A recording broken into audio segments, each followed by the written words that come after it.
अस्सलाम वालेकुम। उम्मीद करता हूँ आप सब खैरियत से होंगे।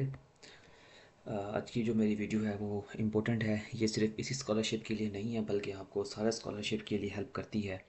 मैंने आपको बताया हुआ है कि सीवी का स्ट्रॉन्ग होना बहुत ज़रूरी होता है। तो मैं आज आपको दिखाता हूँ कि आपने अपनी सीवी के अंदर क्या क्या चीज़ें जो है ना वो चेंज कर सकते हैं। तो आप किस तरह से अपनी सीवी को सेट कर सकते हैं और आपको स्कॉलरशिप के लिए किस तरह की सीवी बनानी चाहिए। अभी हम जो स्कॉल टैक्स स्कॉलरशिप रशिया के लिए अप्लाई कर रहे हैं तो उसके लिए मैंने सीवी का बताया आप लोगों को कि आप लोगों ने किस तरह से बनाना है। थोड़ा सा इसको कर लें, लेकिन आपने बाकी सीवी की भी अपने पास इस तरह से ही बनानी है और अपने साथ चीज़ें सेट करके रखनी। जैसे मैं बताऊँगा आप लोगों ने उस चीज़ को फॉलो अप करके जो है ना वो अपनी एप्लीकेशंस को लेके आगे चलना है। ठीक है, तो मैं आपको एक चीज़ दिखा देता हूँ कि अगर आपने सीवी अपनी रिव्यू नहीं करवाई आपकी बार, तो आप लोग मुझे सेंड करके अपनी सीवी भी रिव्यू कर सकते हैं। क्योंकि देखें इस साल भी मैंने काफ़ी ज़्यादा ये मेरे पास सीवीज़ हैं जो मैंने रिव्यू की और स्टूडेंट्स को सजेशंस भी की। तकरीबन 500-600 के करीब मैंने पिछले साल से लेकर अब सब जो डिफरेंट डिफरेंट स्कॉलरशिप के लिए हमारे पास थी, चाइनीज़ गवर्नमेंट स्कॉलरशिप के लिए या तुर्की स्कॉलरशिप्स के लिए या जो स्कॉलरशिप्स के लिए, तो मैंने फार्मेट्स भी दिए आप लोगों को, प्लस समझाया भी, से गाइड भी किया कि आप लोगों को। उसमें से काफ़ी सारे स्टूडेंट्स माशाल्लाह से कामयाब भी हुए। जैसे कि CSE के लिए तकरीबन 30 से 35 स्टूडेंट्स हमारे ग्रुप में हैं ऐसे जिन जो सिलेक्ट हुए हैं फॉर, जिनको एक्सेप्टेंस लेटर मिला है आंसू स्कॉलरशिप्स के लिए और CSE स्कॉलरशिप्स के लिए।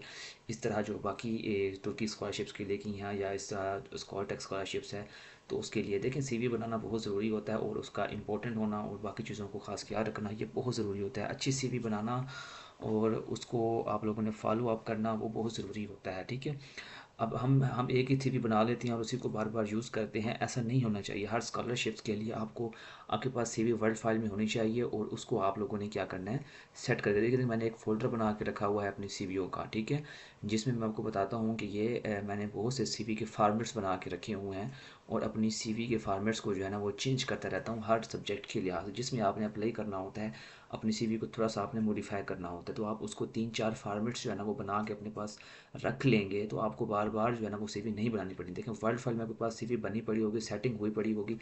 आप यूरो पास फार्मेट्स से ऑनलाइन सीवी बनाते हैं, वहाँ से PDF डाउनलोड होती है, उस PDF को आपने वर्ड में कन्वर्ट करना है। एक दफ़ा आपको मुश्किल होगी, फिर आपने उसकी सारी सेटिंग कर लेनी है, फिर आपको बार बार सेटिंग नहीं करनी पड़ेगी। ठीक है, तो वो PDF में अगर आपको वर्ल्ड वाले फार्मेट ही चाहिए जो सेट हुए हुए हैं तो वो मुझसे रब्ता कर सकती हैं। कमेंट्स के अंदर आप अपनी ईमेल्स मुझे सेंड कर देंगे तो मैं आपको सीवी के फार्मेट जो है ना वो शेयर कर दूंगा। व्हाट्सअप पे मुझसे रब्ता ना किया करें, मैंने आपको बताया है कि मेरे पास व्हाट्सअप अब नहीं चलती चीज़ें, काफ़ी सारे एक्सेप्शन होती हैं यहाँ पे, बगैर VPN के कोई चीज़ चलती नहीं है। ईमेल करना हो यूट्यूब पे आप मुझे करेंगे तो सब्जेक्ट्स और अपने सीवी जो है वो मेंशंस कर देंगे ईमेल्स, तो कोई मसला नहीं होता। कोई आपकी ईमेल वगैरह का कोई मिस यूज़ नहीं करता। कमेंट्स में बताना कोई मुश्किल काम नहीं होता। मैं भी तो अपने साथ आपकी चीज़ें शेयर कर देता हूँ।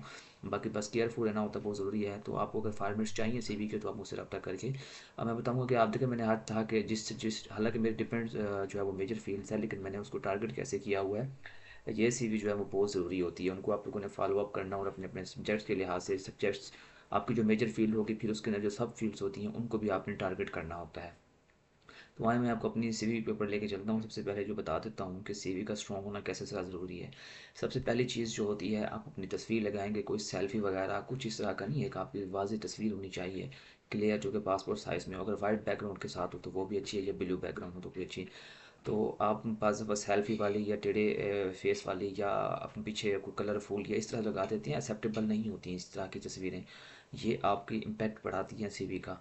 तो कोशिश करें, अगर आपके पास नहीं है तो एक फ्रेश सीवी फ़ोटो बनाएं। आज का AI का दौर है, इतनी जल्दी दौर है, अपनी फेस की इस फ़ोटो को सेट करके इस तरह से एक अच्छी सी फ़ोटो बना लें जो कि आप सीवी के लिए आपको चाहिए होगी। उसको बना के आप लोग सेट करेंगे। बाकी आपका नेम और इसमें आपकी फर्स्ट में आपकी इन्फॉर्मेशन बहुत ज़रूरी है, जिसमें आपकी डेट ऑफ बर्थ होना बहुत ज़रूरी है, आपका ईमेल आईडी, आपका फ़ोन नंबर होना ज़रूरी है। इसके अलावा यहाँ पे अगर लोगों ने स्टूडेंट्स ने अपने लिंक्डइन के अकाउंट या रिसर्च के जो है लिंक्डइन के अकाउंट वगैरह या फेसबुक अकाउंट्स वगैरह वो डाली होती हैं या इंस्टाग्राम की, तो वो यहाँ पे नहीं चाहिए, उनका कोई काम नहीं है। यहाँ पे आपको सिर्फ प्रोफेशनल सीवी के लिए आपके रिसर्च के अकाउंट्स चाहिए। अगर फ़र्ज़ करें जैसे मेरा रिसर्च गेट का अकाउंट है तो मैंने वो डाली हुई है। अगर कोई मैं जर्नल्स का एडिटर्स हूँ, रिव्यूअर्स हूँ, तो मैंने अपनी जो प्रोफेशनल जो आपकी रिसर्च की, अगर नहीं है तो फिर आप छोड़ दें। आपको यहाँ पे अपने फेसबुक वगैरह इन चीज़ों के लिंक्स डालने की ज़रूरत नहीं है, उनसे दूर है, उसका कोई लेना देना यहाँ पे नहीं है। अगर आपकी प्रोफाइल है, लिंक्डइन की प्रोफाइल आपकी रिसर्च के रिलेटेड है, एजुकेशन के रिलेटेड है, फिर आप उसको जिसमें आपके कोई अचीवमेंट्स हैं वो आप ऐड कर सकते हो, अदरवाइज उसको ना करें आप लोग। ठीक है, उसके बाद फिर आपने अपना एक इंट्रोडक्शन लिखना होता है, सेल्फ इंट्रोडक्शन लिखते हैं उसमें। ये आप एआई चैट जीपीटी यूज़ करके अच्छे से अपनी आप उसको एजुकेशन बताएंगे, वो आपको अच्छे से अपनी स्किल्स बताएंगे, वो अच्छे से आपको पैराग्राफ, एक छोटा सा आपका पैराग्राफ जिसमें आप अपनी प्रीवियस चीज़ों को बताएंगे, अपनी स्किल्स के बारे में और आपको फ्यूचर्स के बारे में क्या प्लान है वो आप बता सकती हैं। एक छोटा सा पैराग्राफ आपने लिखना है सेल्फ इंट्रोडक्शंस का। ये सब के लिए, बैचलर वालों के लिए, मास्टर वालों के लिए और पीएचडी वालों के लिए यही चीज़ होती है आपको सीवी को बनाने का तरीकाकार। उसके बाद फिर अगर आपने कोई एकेडमिक प्रोजेक्ट्स किए हुए हैं, कोई रिसर्च की हुई है, कोई थीसिस वर्क किया होता है, पीएचडी वालों ने ज़ाहिर बात है, मास्टर वालों ने भी किया होता है, तो वो अपनी एकेडमिक प्रोजेक्ट्स में रखें। नहीं है तो इसको निकाल के आप अपनी एजुकेशन डिटेल्स को जो है ना वो बताएं। ठीक है, यहाँ पे इसके सिर्फ टाइटल ही मेंशन करने होते हैं, नीचे इनकी ऑब्जेक्टिव, इनकी नीचे डिटेल के साथ डिस्क्रिप्शन लिखने की ज़रूरत नहीं होती सीवी के अंदर। वो आपने अपने इंटरव्यू में बतानी होती हैं चीज़ें कि आपने क्या क्या अचीव किया है। यहाँ पे सिर्फ जैसे मेरा टाइटल लिखा हुआ है, ओनली टाइटल, ये मेरा टाइटल है एमफिल का, जस्ट इनफ टाइटल। इसके अंदर कोई ऑब्जेक्टिव, कोई डिस्क्रिप्शन लिखने की ज़रूरत नहीं है। सीवी की राइटिंग देखें क्लियर होनी चाहिए, टाइम एंड रोमन रखें, 12 साइज़ रखें, जो चीज़ें हैं मेजर हेडिंग उनको बोल्ड रखें। ये फार्मेटिंग देखें मैंने कैसे की हुई है। सीवी का फार्मेट ज़्यादा और जाके देखने वाले को ये इंप्रेस करे कि सीवी की फार्मेटिंग और हर चीज़ ओके है। ये जो पास का फार्मेट है मैंने डाउनलोड किया था पीडीएफ में, फिर मैंने इसको सेटिंग की। आप सेटिंग कर सकती हैं, आप बहुत ज़्यादा इतने दौर आगे आप इसको वर्ड फाइल में कन्वर्ट करके सेट कर सकते। उसके बाद अपनी एजुकेशनल डिटेल रखें। सबसे पहले ऊपर आपने अपनी हायर डिटेल्स वाली एजुकेशन रखनी है, जो आपकी आखिरी डिग्री रहती है लास्ट वाली, उसके बारे में, उसमें यूनिवर्सिटी का नेम, कौन से ईयर है, आपका परसेंटेज मार्क्स क्या है वो लिखें। सीजीपी कम है तो परसेंटेज लिख दें, तो सब कुछ लिखें यहाँ पे इस तरह। अपनी एटलीस्ट 2 एजुकेशन लिख दें या 3 लिख दें, वो आपकी मर्ज़ी है। अगर आप बैचलर के लिए कर रहे हैं तो अपनी एफएससी और मैट्रिक की लिखें। अगर आप बैचलर कर चुके हैं और मास्टर के लिए तो बैचलर और एफएससी की लिख लें। अगर आप एमफिल किया हुआ तो फिर इस तरह करके अपनी सारी एजुकेशन की डिटेल में लिख सकते हैं। ये एक आपकी जो है ना वो सीवी हो जाएगी अच्छी वाली। ठीक है, एजुकेशन डिटेल्स के बाद फिर आप अपना वर्क एक्सपीरियंस बताएंगे। ठीक है, अब वर्क एक्सपीरियंस यहाँ पे डिफरेंस होती हैं हर किसी का, लेकिन आपने रिसर्च के वर्क एक्सपीरियंस डालना होता है। जैसे मैं आपको एग्जांपल दे देता हूँ। वर्क एक्सपीरियंस में आपने क्या करना है, अगर कोई एफएससी का स्टूडेंट्स है या कोई उसने कोई लैब, आपका सब्जेक्ट्स होगा, आपने लैब के अंदर कोई काम किया था जिसमें आपने कुछ प्रैक्टिकल वर्क किए थे, उस लैब का आपने नाम लिख लेना है। जैसे यहाँ को बता देता हूँ, यहाँ पे चलो ये मेरा डिफरेंस काम है तो आप लोगों के लिए नहीं है क्योंकि मैं जानता हूँ कि इस लेवल पे नहीं होता। जिसे मैंने लिखा हुआ lab experience in molecular genetics lab, अपने आगे इदारे का नाम लिख के उसके अंदर आपने क्या क्या स्किल्स सीखी थी वो पॉइंट्स बना के यहाँ पे लिख दें 4-5। ठीक है, 1-2 लैब्स के नाम लिख दें और उसके अंदर आप अपनी चीज़ों को डिस्क्राइब कर सकते, जिससे पता होता है कि आपके अंदर कितना कॉन्फिडेंस है और आपने क्या चीज़ें सीखी हुई हैं। इस तरह अगर मास्टर वाले पीएचडी वाले हैं तो वो भी अपना एक्सपीरियंस लिख सकती हैं। जो भी है मेरा रिसर्च एसोसिएट का, मैं वर्किंग गवर्नमेंट जॉब पे रहा हूँ, इस वजह से मेरा ये एक्सपीरियंस है रिसर्च का। बाकी कोई आपके पास मैं एज ए रिव्यूअर हूँ जर्नल्स का, तो मैं ये 4-5 जर्नल्स हैं यहाँ पे मैं अपना वर्क कर रहा हूँ, ये भी मेरा एक्सपीरियंस में काउंट होता है, अचीवमेंट्स में काउंट होता है। बाकी टीचिंग का एक्सपीरियंस डालें। इसके अलावा कोई और एक्सपीरियंस डालने की ज़रूरत नहीं है। जो आप लोग, अगर आपका कोई एजुकेशन के कोर्स या रिलेटेड है या कोई आपका एजुकेशनल के रिलेटेड है जो आपको लगता है कि आपकी सीवी में होना चाहिए, उसको आप लोग ऐड करें अपना एक्सपीरियंस। ठीक है, बाकी जो है ना वो कंटेंट राइटर या ये इस तरह की चीज़ों को आप लोग ऐड नहीं करते। ठीक है, सीवी के अंदर जो है ना वो आप जिसका सीवी से कोई लेना नहीं, उन चीज़ों को तो परहेज़ करना चाहिए आप लोगों को। लैब एक्सपीरियंस भी आपको ये चाहिए, ये एजुकेशन डिटेल के लिए आपको यही चीज़ें इंटरनेशनल लेवल पे देखी जाती हैं, आपके पास रिसर्च की स्किल्स क्या हैं। उसके बाद फिर आप अपना रिसर्च इंटरेस्ट बताएं। मास्टर और पीएचडी वाले जस्ट अपने ये चीज़ें को बता देंगे, कोई से 3-4-5 सब्जेक्ट्स आपने बतानी है। अगर कोशिश करें तो इन सब की आगे 1.5 से 2-2 लाइन, एक एक लाइन के अंदर आप इसकी ऑब्जेक्ट से भी बताएंगे आपकी, आप इसको क्यों सब्जेक्ट को चॉइस कर रहे हैं, इसके अंदर इंटरेस्टेड क्यों है आप। तो जो भी डिग्री के लिए आप अप्लाई करते हैं तो उसको आपने सेट करके लिख लेने हैं। 2-3 के अंदर एक एक लाइन, डेटेड लाइन का आपने इसका मोटिवेशन लिख देनी है सब्जेक्ट्स की, हम इस सब्जेक्ट्स में क्यों होना चाहते हैं, सब्जेक्ट्स में क्या चीज़ है ऐसी। ये उसके बाद अपने ऑनर्स एंड अवार्ड्स को रखें। अगर कोई आपके एजुकेशनल अवार्ड्स हैं तो वो रखें, जो भी आपने रिसीव किए हैं, कोई स्कॉलरशिप हासिल की हैं, कोई लैपटॉप हासिल किए हैं, या कोई स्पोर्ट्स के हैं, कोई कुछ भी सर्टिफिकेट्स हैं मेरिट बेस पे जो आपको मिले हैं एजुकेशनल वे में, वो यहाँ पे रखें और उसकी डिस्क्रिप्शन बता दें। ठीक है, उसके बाद जो है ना वो अपनी पर्सनल स्किल्स बताएं कि आपके अंदर क्या क्या स्किल्स हैं, आपके अंदर जो आपने सीखी हुई हैं, लैब के अंदर सीखी हैं, वही ये वहाँ पे पर्सनल स्किल्स आपकी होती हैं कि आपके अंदर क्या क्या एबिलिटीज़ हैं और कौन कौन सी चीज़ें आप कुछ दें। तो स्किल्स को आपने 4 से 5 स्किल्स जो हैं वो लिख सकते हैं, बैचलर वाले भी, मास्टर वाले भी और पीएचडी वाले भी शॉर्ट फॉर्म में। इस तरह अगर आपकी डिजिटल मतलब सॉफ्टवेयर स्किल्स क्या हैं, ज़ाहिर बात है माइक्रोसॉफ्ट पैकेज आप यूज़ कर सकती हैं, वर्ड फाइल है, पीपीटी, एक्सेल, ये हर कोई यूज़ करता है। बाकी आपकी प्रोग्रामिंग स्किल्स हैं कुछ, वो ऐड करें। यहाँ पे आप अपनी चीज़ों को एडवांस लेवल पे बता सकते हैं कि मुझे इन चीज़ों का पता है कि अल्बस मीडिया में क्या क्या है, फेसबुक क्या चीज़ है, व्हाट्सअप, ट्विटर, ये इनका आप लोगों को वगैरह का पता है, यहाँ पे आप इसको मेंशन कर सकते हैं। बाकी अपनी सॉफ्टवेयर स्किल्स, बाकी अपनी लैंग्वेज स्किल्स बताएं, आपकी उर्दू जो मेजर है, बाकी आपकी जो समझ सकते हैं इंग्लिश है, और इनको जो है वो अपने C1 A2 का नाम रख ले किस तरह से, फिर ऊँचे नीचे लिख दें कि A1 का मतलब क्या है और A2 का मतलब क्या है, इंडिपेंडेंट यूज़र है या प्रोफिशेंट यूज़र है, बेसिक यूज़र है, ये सारी चीज़ें आप तक उसको क्लियर हो सके कि भाई आपकी कौन सी अच्छी वाली लैंग्वेज है। बाकी अगर हॉबीज़ इंटरेस्ट रखें तो ठीक है, ना रखें तो कोई मसला नहीं है। इसको भी कोशिश करनी है कि आपने रिसर्च के रिलेटेड अपनी 4-5 हॉबीज़ रखें। फिर अपनी पब्लिकेशंस रखें, अगर PhD और मास्टर वालों की पब्लिकेशंस होती हैं मोस्टली, तो उनको रखें। अगर जिसकी नहीं है तो मेरी बात क्लियर रूप से सुन ले कि उसने क्या करना है।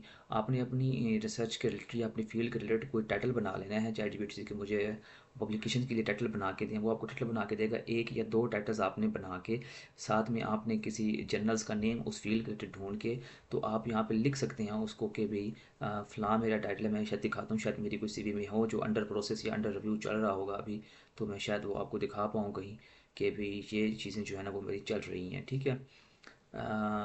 अच्छा, ये देखिए जैसे मैंने लिखा हुआ है कि ये लास्ट वाला, ठीक है, कि इसमें क्या चाह रहा है कि मैंने कहा कि ये मेरा टाइटल है, ये सब्जेक्ट्स है, ये पूरा डिटेल के साथ, तो मैंने लिख दिया स्टेटस आगे अंडर रिव्यू, मतलब मैंने सबमिट किया हुआ है और ये अंडर रिव्यू चल रहा है इस जर्नल्स के अंदर। ठीक है, पब्लिश होने के लिए। तो ये एक तरीका कार होता है।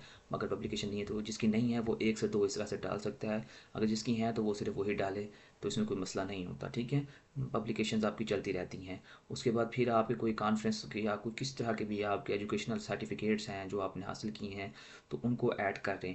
अगर वो नहीं है किसी के पास, तो आपकी जो फील्ड होगी, ज़ाहिर बात है उस फील्ड के रिलेटेड, फ़र्ज़ करो बॉटनी है, केमिस्ट्री है या बायो है, तो गूगल पे जाकर पेस्ट करें, आप लिखें कि 2025 में केमिस्ट्री की कॉन्फ्रेंस पाकिस्तान में या जिस कंट्री से भी हैं, कौन कौन सी होती है, उनके लिंक मौजूद होते हैं और किस डेट को होते हैं वो मैंशन, वहाँ पे लिखें। आप लिख दें एज ए पार्टिसिपेंट, उस कॉन्फ्रेंस का नाम लिखें, कहाँ पे हुई थी, उसका डेट और ये लिख सकती हैं। मेरी तो खैर ये ऑफिशियल है, अगर आपने नहीं अटेंड की, मैंने तो अटेंड की हुई थी, तो मेरे पास सर्टिफिकेट्स हैं। इसमें आपको सर्टिफिकेट्स कोई नहीं पूछता, लेकिन ये CV को स्ट्रॉन्ग करने का तरीका बता रहा हूँ। ठीक है, तो आपने ये चीज़ें अपनी यहाँ पे एब्स्ट्रैक्ट्स वगैरह को ये कॉन्फ्रेंस के लिए लिख सकती हैं। इस तरह कॉन्फ्रेंस का डाटा भी 2-3 कॉन्फ्रेंस का डाटा भी ऐड कर सकते हैं, कोई उसमें वो मसला नहीं है कि जिसमें लगता है कि आपके यही चीज़ें आपकी देखी जाती हैं। बाकी आपके कोई सर्टिफिकेट्स हैं, एजुकेशनल सर्टिफिकेट्स हैं जो आपने किए हैं, कोर्स या के एजुकेशन, जितने किस्म के भी आपके सर्टिफिकेट्स हैं जो भी एजुकेशनल के हैं या स्पोर्ट्स के हैं, जो भी, वो सारे ऐड करें, उनकी डिटेल बताएं कि भी ये क्या है। ठीक है, और एंड पे आके कम से कम आपने अपने 2 या 3 टीचर्स का जो डाटा डाल दें, उनकी नेम, उनकी डेजिग्नेशन जस्ट, और उनका ईमेल और फ़ोन नंबर। बाद स्टूडेंट्स नीचे उनकी प्रोफेसर की डिटेल्स लिखी होती है, नहीं वो नहीं लिखनी, जस्ट आपने ये लिखना है डिटेल, वो आपकी मोटिवेशन लेटर के अंदर लिखते हैं। तो आप अगर इन्हीं से बनवा रहे होते हैं तो ठीक है, अगर जिनसे मोटिवेशन लेटर बनवाते हैं उन्हीं का डाटा रखें, अगर कोई और सीनियर्स प्रोफेसर्स हैं तो उनका रख लें। ठीक है, तो कोई मसला नहीं होता। ये एक तरीकाकार है बेस्ट CV जो है ना वो आपका करने का और बेस्ट CV बनाने का। अब जब आपके पास ये सारी चीज़ें बन जाएंगी, तो मैंने किस तरह से आपको बताया कि फार्मेट CV के, आपको CV फार्मेट्स में सिर्फ आपको पर, जब आपके पास एक फार्मेट बन जाएगा तो आपने दूसरे फार्मेट में चेंज करना है। आप सपोज़ चेंज करने के लिए आपको सिर्फ 2 चीज़ें चेंज करनी होंगी, बाकी सारी इन्फॉर्मेशन यही रहेगी। एक, आप अपना ये अबाउट चेंज करेंगे, जैसे मैंने ज़ूलॉजी का है तो फ़र्ज़ करो मैंने आगे मॉलिक्यूलर बायोलॉजी में या एंटोमोलॉजी में या जेनेटिक्स में अप्लाई करना है, तो मैं इसको अपना जेनेटिक्स के लिहाज से बना लूँगा। एक तो अबाउट को चेंज कर लूँगा और अपना रिसर्च इंटरेस्ट को चेंज कर लूँगा। ठीक है, ये 2 चीज़ें आपने CV के अंदर चेंज करनी हैं। अगर आप फ़र्ज़ करो मैं ज़ूलॉजी का हूँ, मैं इकोलॉजी के लिए अप्लाई कर रहा हूँ, तो मैं ये इकोलॉजी के CV के लिए ये चीज़ चेंज कर लूँगा। आगे इंटरेस्ट में भी कॉलेज वाली फील्ड्स को ही सर्च करूँगा। और कोशिश ये करनी होती है कि जो आप प्रोफेसर की रिसर्च के साथ आपने ढूंढ के रखी होती हैं, या जो अपनी फील्ड को टारगेट करना होता है, उसी टाइप के लिहाज से आप अपने ये अबाउट्स बना के रखें, और उसके अंदर आपके क्या क्या कमांड्स हैं वो आप बना के रखें। तो ये मेरी जो थी आज की वीडियो आप लोगों के लिए थी, फॉर CV के लिए, कि आप किस तरह से जो है ना वो अपनी बेस्ट CV जो है ना वो बना सकती हैं, और CV जो है ना वो आपके लिए हेल्पफुल कर सकती है। ठीक है, जो वीडियो को अच्छी लगी होगी तो चैनल को सब्सक्राइब शेयर लाजमी किया करें। ये मेरी आज की वीडियो आप लोगों के लिए थी। CV बनाएं, फिर प्रोफेसर्स को मैंने ईमेल का टेम्पलेट्स पिछली वीडियोस में बता भी दिया है, आप लोगों को समझा भी दिया और दे भी दिया है। तो आप लोग उस ईमेल्स को बनाएं, CV भेजें और प्रोफेसर फाइंड करें और उनको ईमेल। यही प्रोसेस चाइना स्कॉलरशिप्स के लिए भी होता है। अब स्टार्ट होगा हमारा अगस्त में, सितंबर से हम, तो आप मेरे सेशंस और ग्रुप को ज्वाइन कर सकते हैं। मैंने ग्रुप का लिंक यहाँ पे कमेंट सेक्शन के अंदर पिन अप कर दूँगा, व्हाट्सअप का ज्वाइन करें और आने वाले सेशंस को मेरे अटेंड करें, ताकि मैं इस साल आप लोग अपनी चीज़ों को स्कॉलरशिप्स के लिए विन कर सकते हैं। जहाँ तक मेरी हेल्प हो सके कि मैं आप लोगों को सपोर्ट करूँगा और आप लोगों को एप्लीकेशन विन करवाने की भी कोशिश करूँगा। चीज़ें से इसमें CGPA वगैरह वो चीज़ें मैटर नहीं करती। आपकी CGPA कम है चल जाएंगी, लेकिन हर चीज़ टाइम पे करना, एप्लीकेशन स्ट्रॉन्ग फील करना और अपनी चीज़ों को स्ट्रॉन्ग बनाना, ये बहुत ज़रूरी होता है। तब जाके आप लोग कुछ ना कुछ हासिल करते हैं। ठीक है जी। तो इंशाल्लाह अगली वीडियोस के अंदर मैं आपको स्कॉलरशिप्स के अंदर जो मेजर चीज़ें हैं वो हैं आपको मोटिवेशन लेटर और आपका स्टडी प्लान जो आपने बनाना है, उसकी वीडियोस मैं लगा दूंगा।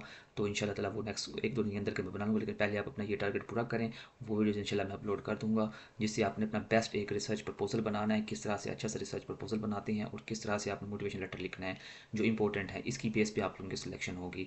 मैंने पहले बताया हुआ कि हर बंदा ही अप्लाई करता है, लेकिन आपकी एप्लीकेशन में और दूसरे बंदे की एप्लीकेशन में फ़र्क होना बहुत ज़रूरी है। स्ट्रॉन्ग एप्लीकेशन सबमिट होना बहुत ज़रूरी है। जल्दी नहीं करनी, एप्लीकेशन सबमिट करने के भी टाइम पड़ा हुआ है। जैसे मैंने तरीकाकार बताया उसको फॉलो अप करते जाएं, फिर आप जाके इन चीज़ों को फॉलो अप करेंगे। ठीक है जी। तो इंशाल्लाह ताला अगली वीडियो में मैं आपको रिसर्च प्रपोजल और मोटिवेशन लेटर लिख के भी दिखाऊंगा और बताऊंगा भी आपने किस तरह से उसमें से प्लेज और AI रिमूव करनी है और आपने प्योर जो है ना वो लेटर आपके पास होना चाहिए। ठीक है जी। दुआ में याद रखिएगा। मिलते हैं अगली वीडियो में। अल्लाह हाफिज़।